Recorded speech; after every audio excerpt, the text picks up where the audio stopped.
Bonjour Christophe Rivenc. Bonjour. Merci d'être notre invité ce matin sur Objectif Gare. Alors avant de détailler les différents sujets, bien évidemment, et également sur l'agglomération d'Alès, peut-être une première question autour du confinement. On a été déconfiné depuis le début du mois de mai, déconfiné de manière progressive puisqu'une deuxième étape est arrivée au mois de juin. Ce qui m'intéresse de savoir ce matin, c'est vous, avec recul, aujourd'hui, comment vous analysez cette crise qu'on a vécue ? Mais écoutez, je pense qu'il est encore un peu tôt pour tirer des analyses profondes sur cette crise. Pour autant, déjà, il y a un certain nombre de problématiques qui ont fait jour ces derniers temps. Fallait-il confiner ? Fallait-il confiner totalement ? Il y a beaucoup de voix qui s'élèvent aujourd'hui dans le pays pour dire qu'on aurait pu faire des confinements un peu plus sélectifs, suivant les personnes à risque, suivant les régions. Et donc c'est vrai qu'on va rentrer dans un débat national, j'espère pas sans fin, pour dire est-ce qu'on a bien fait, est-ce qu'on n'a pas bien fait. En tout état de cause, c'est fait. On ne reviendra pas en arrière. Ce virus a bien été là. Ce virus a fait beaucoup de dégâts, beaucoup de morts, beaucoup de gens qui ont beaucoup souffert, qui heureusement sont sortis, mais avec beaucoup de drames dans les familles et une période psychologiquement extrêmement compliquée que j'ai vécue tous les jours sur le terrain avec la cellule de crise à Alès, où j'ai vu des gens perdre pied, et je pense qu'on sous-estime l'impact psychologique à la fois pour les enfants, on pourra y revenir, sur les écoles, sur les jeunes, sur les adolescents qui ont été confinés, donc coupés de leurs copains, de leurs relations sociales, c'est important, et puis aussi de l'activité économique qui va avoir beaucoup de mal à repartir, même si on sent par-ci par-là des frémissements, et peut-être qu'on a été un peu pessimiste aussi sur la reprise, parce que je pense qu'il y a une volonté farouche du peuple français et du peuple alésien de reprendre la vie comme avant, ou presque, et là aussi il faudra en parler. La ville d'Alès, vous le disiez, a été très active pendant cette période. Qu'est-ce que vous retenez des mesures, des actions que vous avez mises en place ? En même temps, des actions qui ont été mises en place presque dans l'urgence. Ce que je retiens, moi, c'est un peu d'émotion, beaucoup de solidarité du personnel municipal, le service public territorial, des aides à domicile, du personnel qui, tous les jours, au contact des personnes fragiles, de nos seniors, vont leur apporter du secours, de l'assistance à manger, les médicaments, qui n'ont pas failli dans cette crise, alors que d'autres que je ne citerai pas aujourd'hui, ont profité pour se cacher un petit peu, alors que dans la guerre, puisqu'on nous avait parlé de guerre, il faut monter au front. Donc des services exemplaires, les ordures ménagères, la police municipale, les services animation enfance, les services du cimetière, enfin voilà, on a beaucoup de services publics qui sont mobilisés de façon remarquable. Alors je le savais, on a la chance d'avoir un service public territorial de très haute qualité à Alès, mais ça a été émouvant. Et puis les médecins.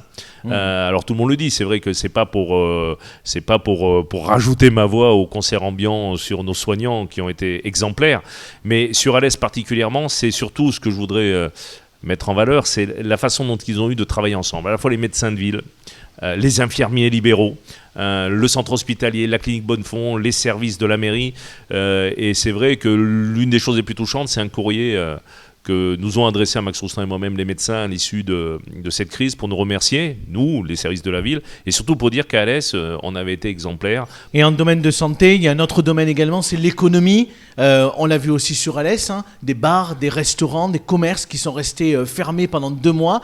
Vous avez pris localement des initiatives. On parle de votre site internet notamment pour la mise en relation avec, entre les habitants et les commerces locaux. Est-ce que vous considérez, par exemple, que la région, qui s'est quand même distinguée aussi pendant cette période, en a fait suffisamment pour des territoires comme Alès ? Écoutez, là aussi, c'est peut-être encore un peu tôt, puisqu'il y a des dispositifs en cours aujourd'hui de mise en œuvre. Donc moi, je préfère aussi prendre du recul, et j'aurai l'occasion de le dire dans peut-être d'autres lieux que cette interview aujourd'hui, suivant le bilan qui sera tiré de l'efficacité des aides. Les aides, aujourd'hui, c'est vrai que sortir de l'argent public, le distribuer, c'est une chose. Mais distribuer des aides qui vont permettre non pas de sauver à court terme les entreprises, mais les sauver à long terme, leur permettre de rebondir et de faire en sorte de préserver l'emploi, ce qui est la priorité des aides. Sauver une entreprise, ça n'a de sens que si on sauve l'emploi de l'entreprise. Bien évidemment. Sauver des entreprises pour licencier la moitié du personnel, ça n'a pas de sens. Donc effectivement, il y a des aides. C'est à ce titre-là, l'AGLO travaille main dans la main avec les partenaires, la région, l'État. On abonde le fameux fonds local dont on a discuté avec la présidente de la région en visioconférence à de nombreuses reprises, avec les services de la région. Il est nécessaire d'accompagner les entreprises. Nous, par ailleurs, on a mis des aides spécifiques.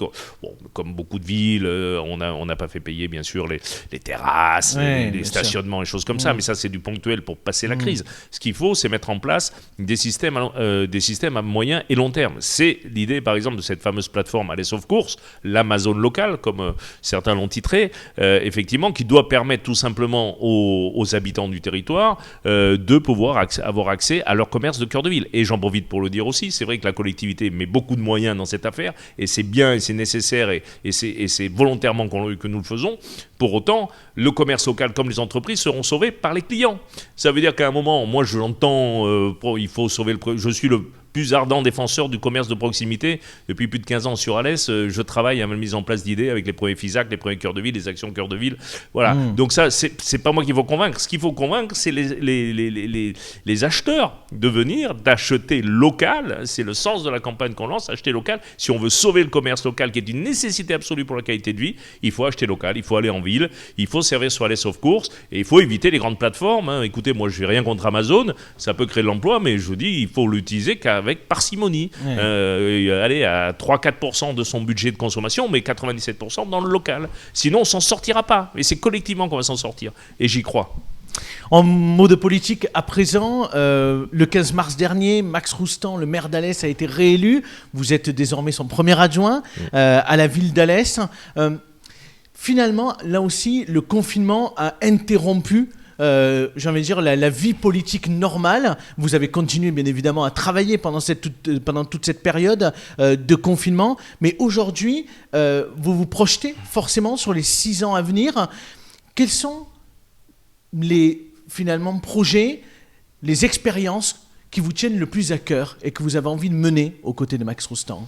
Alors écoutez, bien sûr, nous sommes fait élire largement, disons-le, je redis que effectivement nous sommes l'une des rares villes de plus de 20 000 habitants en Occitanie à avoir été élue, et aussi largement, je crois avec Béziers, c'est tout, Alès et Béziers, toutes les autres ont un second tour. D'ailleurs avec plus de voix en pourcentage en tout cas qu'il y a 6 ans en arrière. Et avec 3 points de plus qu'il y a 6 ans en arrière, malgré ma présence sur cette liste, puisque ça a été un des thèmes de campagne des opposants, comme quoi je crois qu'il y en a qui ne vivent pas dans le monde réel, effectivement. Donc c'est vrai que nous sommes fait élire sur un projet, sur un bilan certes, qui était assez exceptionnel, mais sur un projet, ce fameux temps d'avance. Donc il y a beaucoup de propositions qui ont été en plus co-construites pour la plupart par les Alésiens, puisque ce projet nous l'avons construit, l'équipe municipale, mais nous l'avons construit aussi avec les volontaires qui sont venus travailler à 2 reprises pendant toute une journée à la permanence, nous faire part de leurs idées. Donc il y a beaucoup d'idées dans ce projet. Alors c'est vrai que tout ça, c'était avant la crise. Donc, nous allons d'ailleurs dans quelques jours proposer un budget à la ville d'Alès et dans quelques semaines à l'agglomération qui va prendre en compte cet impact crise. On a bien entendu les mesures gouvernementales. J'espère qu'ils tiendront leurs engagements. Le projet de loi de finances rectificative qui va être voté dans quelques jours va nous permettre, j'espère, de sortir de ces budgets les dépenses exceptionnelles liées à cette crise. Il y a intérêt, sinon on ne relancera pas l'économie. À partir de ce moment-là, ça va nous permettre de mettre en place le projet pour lequel nous avons été élus. Donc il y a beaucoup de mesures emblématiques qui se... Mais s'il y en a juste quelques-unes qui vous tiennent le plus à cœur.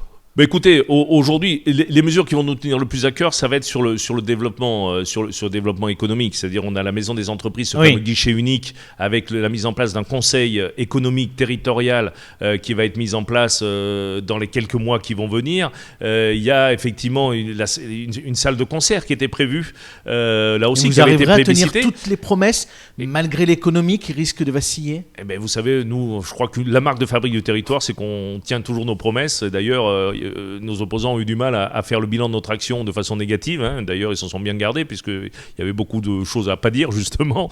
Donc, bien sûr que nous allons tout faire pour maintenir ce budget. Mais toute chose égale par ailleurs, ça veut dire que si demain, on nous donne les moyens de poursuivre, nous avons fait un projet par rapport aux moyens constants. Oui. Hein. Donc, aujourd'hui, il est trop tôt encore pour dire ce que nous pourrons faire ou pas. Ce qui est évident, c'est que la dynamique du territoire repartira aussi par l'investissement public, qui, je le rappelle, et c'est 75% de l'investissement total, c'est le public.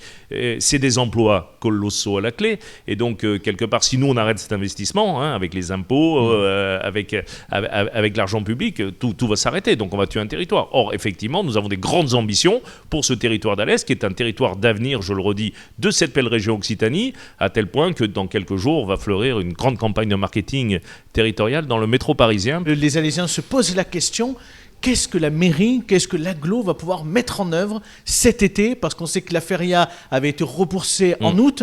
Finalement, elle est annulée et reportée à l'année prochaine. Qu'est-ce que vous avez prévu pour les Alésiens cet été? Alors, pour beaucoup qu'ils de choses. puissent quand même sortir et un peu changer aussi d'état d'esprit par rapport à tout ce confinement. Tout à fait. Alors, on a prévu des choses autour de la rencontre. D'ailleurs, ça sera le titre, ça sera la rencontre des Estivales, hein, cette année. Donc, ça sera beaucoup de déambulations, la ville. Ça sera des petits spectacles, du jazz, des concerts de jazz, du ciné-drive qui sera mis en place au pôle mécanique. Et puis aussi quelque chose qu'on veut expérimenter avec les commerçants, qu'on mobilise, parce qu'on est très en lien avec les commerçants, c'est-à-dire l'ouverture tardive des commerces, jusqu'à 21h minimum, hein, pour ceux qui le souhaitent, avec des déambulations en ville, des peignades, des animations, pour faire en sorte de dire aux gens, mais écoutez, l'après-midi il fait très chaud, hein, on sort rarement faire ses courses en ville avant 16-17h, mais venez à l'heure de l'apéro, venez ce qu'on appelle l'after-work. Il pourrait y avoir un marché nocturne. Ah, mais il y a des marchés nocturnes, mais bon... mais qui sera amplifié cet été. Mais peut-être, oui, mais nous on compte surtout mobiliser les commerçants d'Alès pour qu'ils sortent leur portant sur l'espace public, qu'on puisse organiser des petits apéros partout, des bandas qui vont tourner dans la ville, voilà. Faire un lieu de rencontre, hein, c'est ça, je crois que ce dont on a manqué dans ces 2 mois, c'est de se voir, de se rencontrer, se toucher, se serrer la main, s'embrasser. Ça, on l'a pas fait. On pourra toujours pas le faire, hein, cet été. Non, mais on pourra au moins se rapprocher un peu. Moi, je crois au 22 juin, j'attends avec impatience. Et puis, le 22 juin, ça sera une nouvelle étape du déconfinement. Si le virus continue à s'endormir comme c'est le cas aujourd'hui, tout en restant prudent, eh ben, peut-être qu'on va libérer quelques avions. On veut être réactif. Alès Plage va ouvrir, hein, au niveau, c'est sûr, pas comme l'an dernier sûrement, mais avec quand même des rencontres, des animations, parce qu'il faut que les gens puissent aller aussi se baigner dans le Gardon. Hein. Bien sûr. Le 15 juillet prochain, ce sera le conseil communautaire d'Alès Agglomération et tout est dit, tout est prédestiné pour que vous soyez le prochain président d'Alès Agglomération. Est-ce que vous pensez que ce sera facile, difficile de pouvoir accéder à cette présidence ? Non, ce sera ni facile ni difficile. Écoutez, pour l'instant, je peux vous dire qu'on avait autre chose à penser que d'organiser cette mise en place d'agglomération. Hein. Même si c'est important pour le développement économique, pour la mise en place aussi des actions. C'est essentiel. Max Roustan m'a demandé, en me demandant de partir avec lui, ce qui m'a beaucoup honoré, il m'a dit, écoute, j'aimerais bien que tu prennes l'agglomération. L'agglomération, je la gère administrativement et politiquement depuis... Je la connais parfaitement, je connais tous ces territoires, tous ces élus. Donc c'est vrai que voilà, je suis destiné, ça n'a pas été caché au moment de la campagne, à être candidat à cette présidence. Ça laisse augurer d'un beau mandat. Une personnalité politique de premier plan sur le territoire du Gard. Vous formez un tandem, vous venez de le dire, avec Max Roustan qui marche depuis de nombreuses années. Pourquoi ça ne fonctionne pas à Nîmes ? Pourquoi Nîmes, il y a des difficultés aujourd'hui entre Jean-Paul Fournier et Yvan Lachaud? Pourquoi ils sont arrivés à un point de non-retour de se faire autant la guerre? C'est intéressant votre avis parce que pour le coup vous avez vraiment de la distance et que finalement les enjeux locaux à Nîmes vous intéressent indirectement par rapport à Alès, mais pas forcément directement. Est-ce que vous comprenez qu'on puisse se fâcher à mort à ce point-là en politique ?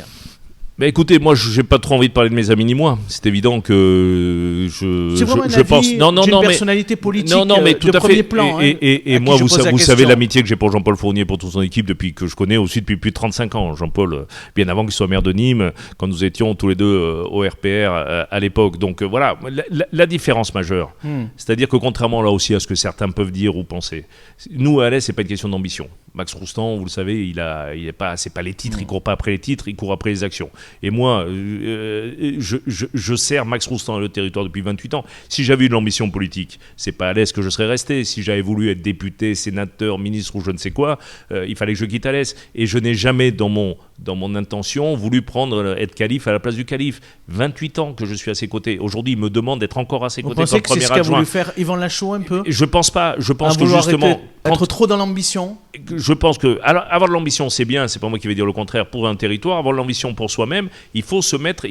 Bien sûr que j'ai de l'ambition pour ce territoire, bien sûr que j'ai de l'ambition pour devenir maire peut-être dans 6 ans. Mais voilà, quand Max Roustan le décidera, bien sûr, je me suis pas engagé, je suis pas resté sur ce territoire pour être l'éternel collaborateur. Mais je suis collaborateur comme premier adjoint de Max Roustan. Demain, je serai peut-être leader sur l'agglomération avec Max Roustan qui serait, si c'était le cas, mon premier vice-président. Donc ça montre bien que c'est un binôme dont on a parlé depuis des années, parce que Max Roustan s'enrichit aussi de ma présence, et moi je m'enrichis énormément de travailler avec Max Roustan depuis 28 ans. Et je pense que nous, on a démontré qu'on s'est additionné. Or, j'ai l'impression à Nîmes ou ailleurs, parfois, on se soustrait. Alors que Jean-Paul Fournier a fait des choses magnifiques pour Nîmes, et je pense et j'espère qu'il va l'emporter largement. Mais Yvan Lachaud a aussi apporté des choses sur le territoire, et c'est quand même dommage d'en arriver là, alors qu'en complémentarité, Nîmes est une ville magnifique qui aurait pu être boostée. Voilà. Bon, après, les électeurs trancheront. Je pense que tout ça prendra fin le 28 juin de toute façon. Voilà. Et peut-être qu'à la mi-juillet, vous retrouverez votre tandem, puisque vous en avez aussi à la Fédération Les Républicains, avec Franck Proust, qui pourrait prendre la tête de la présidence de Nîmes Métropole. Eh bien, écoutez, là aussi, tout ça, effectivement, Franck Proust devrait être le candidat de Nîmes Métropole. J'ai ouï dire aussi que là-bas, il y a plusieurs candidats. Donc moi, je ne m'immisce pas du tout dans les guerres nîmois-nîmoises. Hein. Moi, j'ai assez à m'occuper de ce territoire. Voilà. Et écoutez, moi, je souhaite bonne chance à tout le monde, mais je souhaite bonne chance au territoire et aux gares, parce que l'année prochaine, il y a d'autres échéances, il y a une échéance nationale. Il faut que le Gard trouve toute sa mesure, toute sa place, sa vraie place. Et dans le Gard, il y a Nîmes, magnifique capitale, il y a Alès, magnifique capitale des Cévennes, il y a Bagnoles, il y a le couloir rhodanien, il y a les Cévennes viganaises, mais c'est extraordinaire. Il y a l'agriculture, il y a la nature, il y a la mer, il y a la montagne, mais je crois qu'on a l'un des plus beaux départements, et Alès est sûrement l'une des plus belles villes de France. Bon, vous êtes un amoureux d'Alès, oui. Vous avez encore beaucoup de choses à faire. Et beaucoup d'idées. Et il y a une échéance, vous le disiez il y a quelques instants, l'année prochaine. On le rappelle quand même, vous êtes à la tête du premier groupe d'opposition à la région. Est-ce que, là aussi, vous prétendez l'année prochaine à vous présenter à nouveau aux élections régionales, ou est-ce que vous avez décidé de vous consacrer exclusivement à Alès ?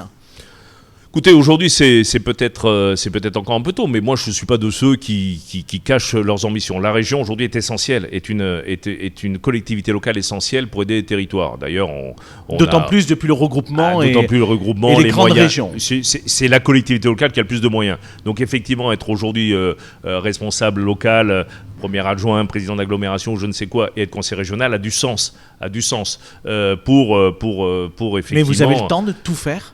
Ben écoutez, je crois que je suis quelqu'un je crois que ça fait partie des choses qu'on reconnaît de moi au moins, qui a une grosse capacité de travail. Je passe un temps énorme depuis des années à travailler. Je connais pas trop mal mes dossiers. Et puis effectivement, je pense qu'à un moment, il faut savoir être là au bon moment, au bon endroit, pour avoir les aides nécessaires. Si on s'en est sorti sur Alès, c'est que Max Roustan a été parlementaire, a été député, a pu aller tirer les manches, aller des ministres et faire avancer le territoire. Moi, à la région, je fais avancer le territoire, mais je fais aussi avancer la région, parce que je ne suis pas conseiller régional uniquement pour Alès, je suis conseiller régional parce qu'il y a des politiques de mobilité, des politiques d'enseignement. Vous pourriez être tête de liste l'année prochaine à la région. Est-ce que vous en avez envie ? Écoutez, très sincèrement, c'est une bonne question. Je ne vous cache pas que certains m'ont sollicité. Ma priorité, je le dis et je le redis, bien sûr, c'est Alès et l'agglomération, de loin. Mais vous ne fermez pas la porte pour l'instant ? Pour autant, j'ai toujours dit, moi je suis conseiller régional depuis 2010. Je connais cette région, enfin l'ancienne région Languedoc-Roussillon par cœur. Comme président de l'opposition républicaine, j'ai arpenté tous les 13 départements. Je connais les principales problématiques, je ne connais pas tout dans le détail. J'ai ma famille qui est originaire de toute cette région, du Tarn, de l'Hérault, du Gard. Voilà, je connais parfaitement cette région, de l'Ariège. J'ai des racines familiales un peu partout. Je suis passionné par ce qui fait avancer les choses. La région a des moyens, la région a des politiques publiques qui me passionnent, le développement économique, le développement durable, la mobilité, l'enseignement supérieur et plein d'autres choses, la pêche, le tourisme. Voilà, c'est des choses qui me passionnent pour faire avancer les choses.